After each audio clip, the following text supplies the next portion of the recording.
What's going on, ladies and gentlemen? It's Daniel, and welcome back to our video. Today, I'll be talking about Shane Gisbergen in his full 2025 NASCAR Cup Series season, as it was his first full-time season in the NASCAR Cup Series. So anyways, let's go ahead and just jump straight into it. This year in 2025, Shane Gisbergen, who of course was a three-time champion in the Repco Supercars Series, decided to go full-time racing in the NASCAR Cup Series in the 2025 season.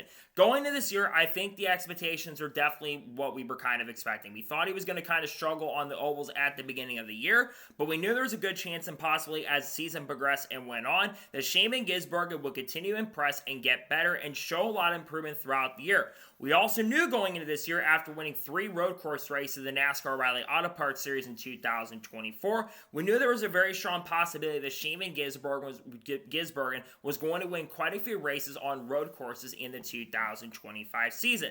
Now, at the beginning of 2025, there definitely were some struggles. In the Daytona 500, he finished in 33rd. He did get caught up in one of the big crashes that took place in the middle of the Daytona 500 after Elio Castroneves, I believe, got in the Shane Gisbergen. He finished 33rd in that race. Then Atlanta Motor Speedway, he had a really fast car in that event, ran inside the top 10 a lot of that race, did actually show some really good pace and speed, led some laps in the race as well, but unfortunately I think got damaged on the last lap, got caught up in the last lap crash, was likely going to get a top 10 or top 15. Instead, he ends up finishing in 23rd position, but overall not a bad showing at Atlanta Motor Speedway, a track that can show a lot of wrecks from time to time. Then at Circuit Americas, he scored his first top 10 finish of the year. This would be the only road course race of 2025 where Shane Gisbergen would not pick up a win. He was really good in this race, but his car was terrible when it comes to taking off at the beginning of the event. But he was really good in that race, had one of the strongest cars in the field. He lost some track position late, which is why he finished 6th. But he got up to speed pretty quickly, whipped his car, and finished in 6th, which isn't great by any stretch of imagination on the road course side of things, but he still had a very solid run in this event. He would end up finishing in 6th position.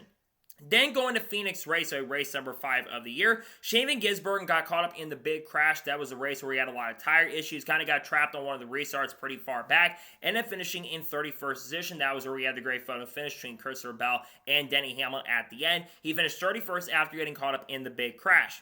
Then at Las Vegas Motor Speedway, it was a disastrous race for Shane Gisbergen, like it had been the last couple times at the track in the Xfinity Series. He got caught up in it, basically had multiple spins. I think he had a couple tire issues in that race and went to the garage and went many laps down. It would end up finishing in 34th position. Then Homestead Miami Speedway Trackhouse Racing brought no pace and speed on the track, and Shane Gisbergen most of the day ran outside the top 30. I think he ended up having an issue in that race as well. Didn't show any pace and speed.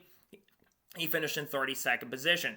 Then we go to Martinsville, a race we thought he was going to be at least somewhat of a factor. He'd be a factor later in the season at the track, but he would finish in 34th position after spinning out, getting damage on his car, didn't have the best race. He went multiple laps down because of how big the issues the tires are. He ended up finishing in 34th.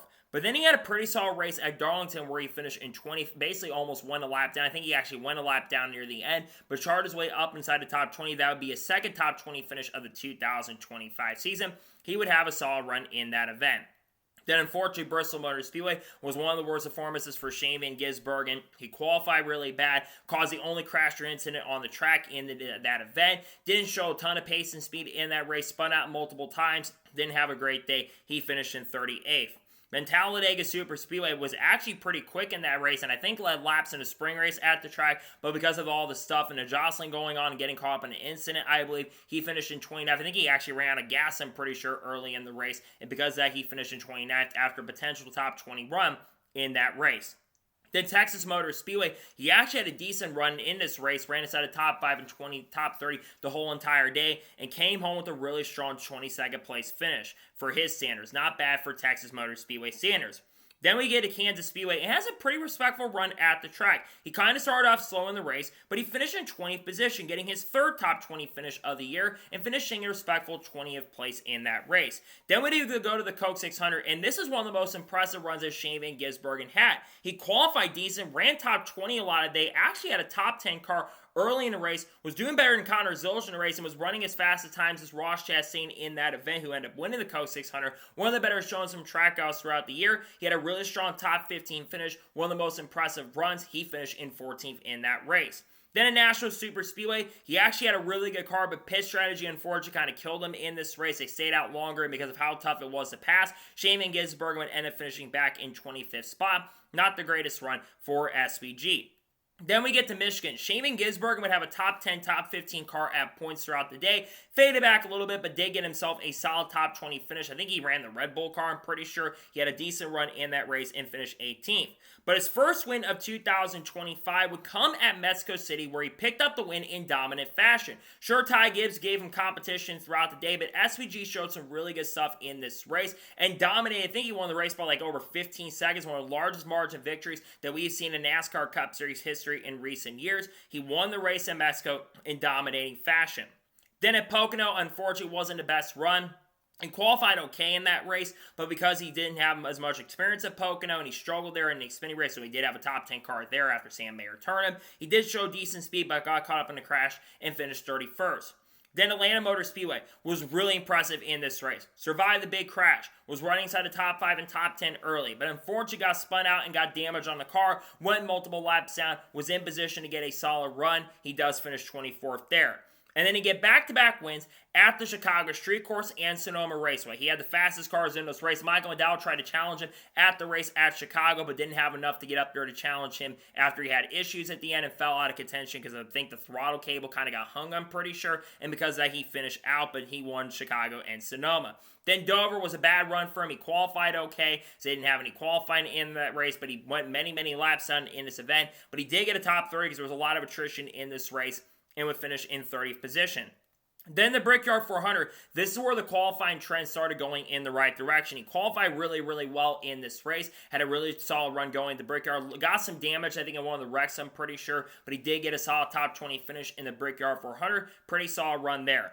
Then we get to Iowa Speedway, and unfortunately, this is probably the last time he run horrendously in a race. He did a pretty solid job in this event and would finish in, we didn't have a great run at Iowa, just struggled in the race and finished back in 31st. Then the next week, he go out and get his fourth win of 2025 at Watkins Glen.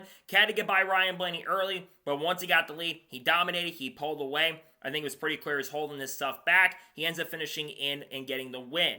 Then we get to Richmond, and this was a really impressive run for Shaman Gisbergen. He didn't qualify that well, if I remember correctly, but he charged his way up to the front and scored a really solid top 15 finish in 14th place.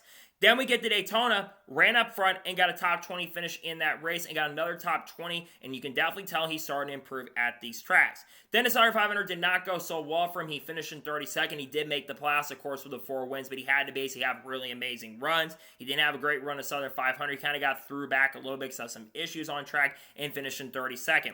Then Gateway happened. He actually qualified, I believe, inside the top 15, but he got caught up in an incident, spun out at one point, and did recover to finish in the top 25. And then Bristol just was a disaster for him. He did get a top 30, but unfortunately got eliminated from the playoffs. He knew he had to get better and improve as the time went on. And then the moment everything started changing on the ovals, New Hampshire Motor Speedway. He had a very fast car in this race, qualified inside the top 10, and was running legitimately in 5th or 6th early in the race. Unfortunately, Brad Zossi got into him as the race progressed and went on, and sadly his shot to go to victory would be over, at least get a solid finish. He would crash out and finish in 32nd. And then Kansas Speedway, the race that I went to earlier this year. Shaman Gisbergen would score his first oval top 10 finish in the NASCAR Cup Series. He had an amazing run in this race. Remember, he got a penalty early in this race and charged his way up to the front and scored a really solid top 10 finish in 10th place. Pretty good run for him in 10th position, and one of the best runs he put together overall. Had the Red Bull car too. Did a really good job in this race. Then we go to the Charlotte Roval, and Shaman Gisbergen would have a great run. He didn't dominate like he normally did at the road courses. He wasn't as good on the short run. Felt like the race at Coda early in the year. But he holds off Kyle Larson and Chris Abel to win and wins his final race of the year at the Charlotte Roval. Then Las Vegas Motor Speedway, he finished 33rd, but he legitimately had a top 10 car in this race. He ran around 10th to 11th majority of the day, had a really strong car in the race, was up, I believe, up to 8th or 9th at one point. He was restarting 5th on one of the late race restarts, got caught up in a crash with Ty Gibbs. He likely gets a top 5 or top 10. If not for that, had a really good run there.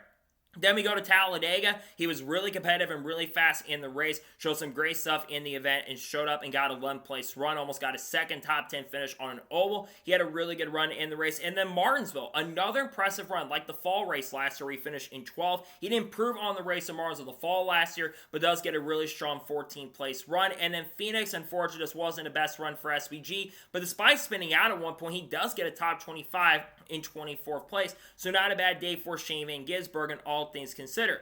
So the trends we look at from 2025, Shane Van Gisbergen showed a ton of improvement in that number 88 car. He went from kind of struggling early in the year on the ovals, but being good at road courses, and not only being really amazing at road courses throughout the year, where the field still has a ton of work to do, but he got better on the ovals. I feel like as his second half of the season progressed, he went from being a driver ran between 25th and 30th every week on an oval to finishing inside a top 15 and top 20 very consistently, and having a lot of times top 10 and maybe on the rare occasion a top 5 car. He was really getting better on the ovals. I think of all drivers this year when it comes to progression, I think Shane Van Gisbergen showed more progression this year than any other driver in the field, and I think he did a really good job out there this year. Now, going into 2026 for Shane Van Gisbergen, I think ultimately the goal for him is to try to put himself in a better position. We know that next year the winning you're in might be going away, and it sounds like the chase is a favorite to pick up the playoff format for 2026. So ultimately the goal for Shane Van Gisbergen is to continue showing improvement on the ovals next year, and I believe that Shane Van Gisbergen is going to be able to accomplish that because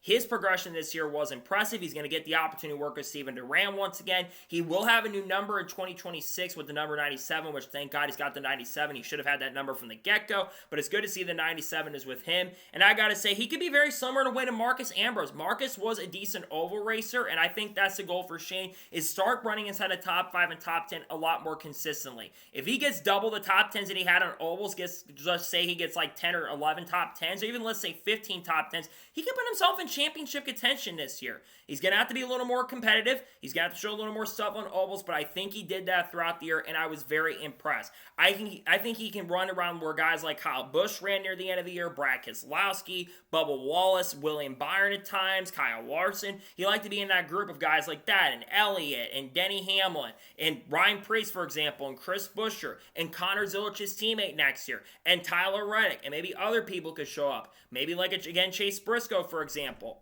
Chris Buescher, too, who was really good. There's a lot of drivers who look to be really competitive against in 2026. I do expect going into next year that Shane Van Gisbergen is going to be really strong on the road courses next year, but can he jump up and run amazing on the ovals? That's going to be the question. But going back to the Xfinity Series runs as well, he was pretty impressive in those races. Of course, won the race at the Chicago Street Course, albeit in controversial fashion, against Connor Zilich. And then, of course, he did have a really, really amazing run at Sonoma. Him and Connor Zilich put on a really good show at Sonoma, where he finished in second, had a faster car in that race, but he did a really solid job of finishing second. And then the race at Watkins Glen, the final race he ran this year, he had a really good car in the race, but Connor was definitely better. Connor got into him after Shane and Connor were battling really hard, going for the win of that event. Connor might have been a little too aggressive in that situation, but it is what it is. But I think for this year, Shane Van Gisbergen did a pretty solid job behind the wheel. He showed some really good stuff, and I was definitely impressed to see what he could do in 2025. He actually finished 12th in the overall standings in the Cup Series this year, and I think this year was a very solid year for Shane. He'll look to improve, get better, and get stronger next year. We'll do a video talk about what I expect from Shane Van Gisbergen in 2026 coming up soon, but I think he did a really solid job in the Cup Series this year. Showed some impressive stuff and showed some pretty good speed out on the track. I think he did overall a pretty good job out there in the NASCAR Cup Series in 2025. He showed improvement, showed progress, showed potential, and I think will be a pretty big threat at points in the NASCAR Cup Series once again in 2026 with the number 97 next year. So, that's going to be today's Shane Van Gisbergen year in review. I want to thank you guys for watching. Please subscribe to the channel, notifications on, so if I win a video, it does go live on my channel.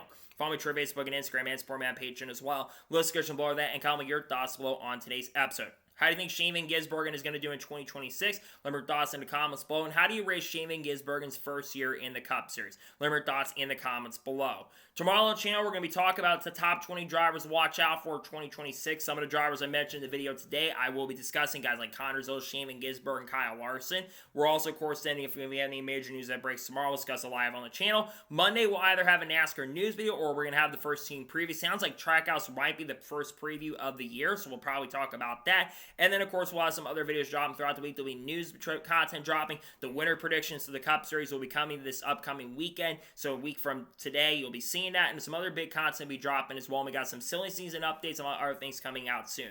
We got content coming up. People like Haley Deegan, Shaman Gisbergen, Carl Edwards, Kurt Busch, Kyle Busch, Ballas, Ross Chastain, Sheldon Creed, Sam Mayer, Frankie Muniz, Kyle Larson, Chase Lake, Ryan Priest, Brad Keselowski, Cletus Navarro, Dodge Ram, Will Brown, Brian Feeney, Cam Waters, Jack Perkins, other stuff like Daniel Suarez, Junior Motorsports Trackhouse, all the good stuff we'll talk about on the channel in the coming days and the coming weeks as well. So anyways, like I said, I don't think I was watching today's episode. I'll see you guys next time for more great, awesome NASCAR content and other motorsports content on the channel like this. Take care, everybody.